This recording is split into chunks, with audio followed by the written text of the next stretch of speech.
আসসালামু আলাইকুম। আমরা উদাহরণ 5 আলোচনা করব। আয়তকারটির জমির দৈর্ঘ্য প্রস্থ 72 হাত, দৈর্ঘ্য 80 হাত হলে জমির পরিমাণ কত? সমাধান হচ্ছে প্রস্থ 72 হাত, দৈর্ঘ্য 80 হাত।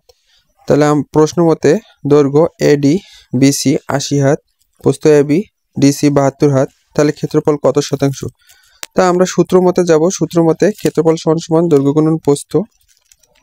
তাহলে 72 গুণন 80 অর্থাৎ 80 গুণন 72 গুণ করলে আমরা পাচ্ছি 5760 বর্গ হাত। তা আমরা জানি 193.60 বর্গ হাত সমান 1 শতাংশ।